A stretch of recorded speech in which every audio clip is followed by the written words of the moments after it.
Hello, this is Mayra for So Easy, and I have here a headband that can be made in 15 minutes.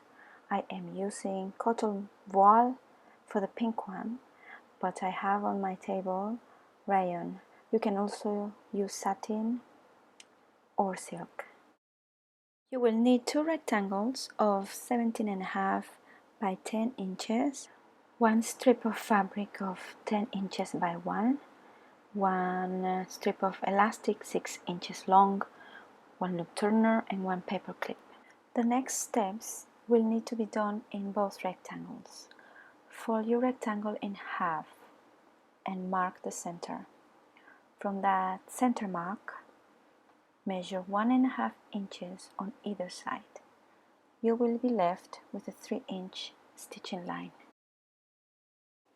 I am using a 5/8 of an inch seam allowance and removing the pins before I start sewing, so the needle of the machine won't break.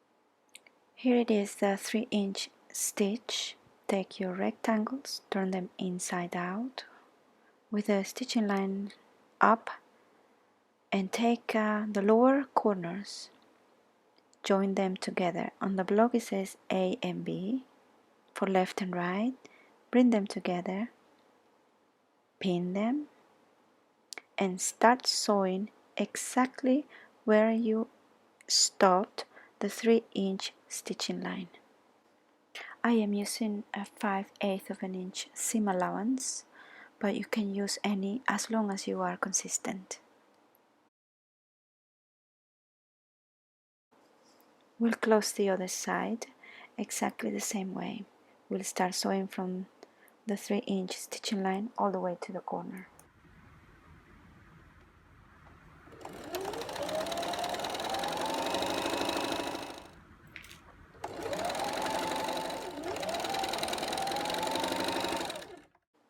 At this point, you know you've done well if you have a hole in the middle and you are able to put your finger through it. Through this hole, fit the other rectangle and repeat the same procedure that you did before, joining the corners. Pinch the middle so you don't catch the other side of the headband when you are sewing.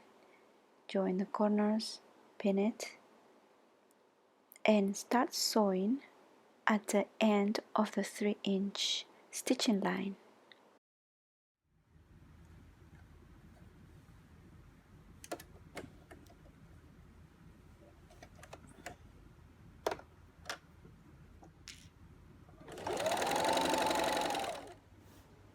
I have done exactly the same in both sides, and now you will see this is the top of the headband, and we are ready to do the elastic part. I am making the casing for the elastic and taking the 10-inch strip of fabric and fold it, sewn at 1/8 of an inch, and now using the zigzag to make it stronger.